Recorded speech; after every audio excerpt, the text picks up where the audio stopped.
Sir ಎಲ್ಲರಿಗೂ ನನ್ನ ನಮಸ್ತೆಗಳು. ನಾನಿವತ್ತು ಹೇಳಕ್ಕೆ ಬರ್ತಿರೋ ಒಂದು ವಿಚಾರ ಏನಂದರೆ, ಪಿ ಒ ಪಿ ಗಣೇಶನ ತಗೊಂಬಂದು ನೀವು ಅದ್ದೂರಿಯಾಗಿ ಪೂಜೆ ಮಾಡ್ತೀರಾ, ಗಣೇಶನ ಹಬ್ಬ ಎಲ್ಲ ಮಾಡ್ತೀರಾ. ಗಣೇಶನ ತಗೊಂಬಂದು ಕೆರೆಗೆ ಬಿಡ್ತಾಯಿದ್ದೀರ. ಗಣೇಶಗಳು ಕರಗ್ತಾ ಇಲ್ಲ.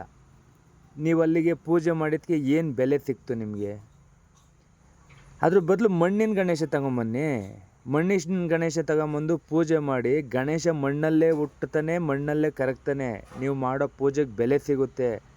ಈ ಥರ ಪಿ ಒ ಪಿ ಗಣೇಶಗಳು ತಗೊಂಬಂದು ಶೋಕಿಗೆ ಮಾಡ್ತಾಯಿದ್ದೀರ, ಏನಕ್ಕೆ ಮಾಡ್ತಾಯಿದ್ದೀರ ನನಗಂತೂ ಗೊತ್ತಾಯಿಲ್ಲ. ನೋಡಿ ಆ ಗಣೇಶನ ಪರಿಸ್ಥಿತಿ ಏನಿದೆ ಇವತ್ತು. ಭಕ್ತಿ ಅಂದರೆ ಯಾರಿಗೂ ಭಯ ಇಲ್ಲ, ಒಂಥರ ಶೋಕಿ ಆಗಿಬಿಟ್ಟಿದೆ.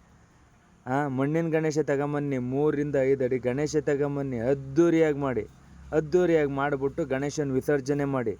ಗಣೇಶ ಮಣ್ಣಲ್ಲೂ ಕರಗ್ತಾನೆ. ನೀವು ಮಾಡಿರೋ ಒಂದು ಗಣೇಶನ ಹಬ್ಬಕ್ಕೆ ಮುಕ್ತಿಗೆ ಒಂದು ಒಳ್ಳೆ ಗಣೇಶ ವರನೂ ಕೊಡ್ತಾನೆ. ಈ ಥರ ತಗೊಂಬಂದು ಈ ಥರ ಮಾಡ್ತಿರಲ್ಲ ಸರ್, ನಿಮ್ಗೇನು ಅನಿಸ್ತಾ ಇದೆ ಹೇಳಿ? ಇದನ್ನು ನೋಡಿ ಬ್ಯಾಡ್ ಕಮೆಂಟ್ ಆಗ್ತೀರಂತ ನಮಗೆ ಗೊತ್ತು, ಬಟ್ ಆದರೆ ನಾವು ಹೇಳಿರೋದು ಒಳ್ಳೇದಕ್ಕೇ.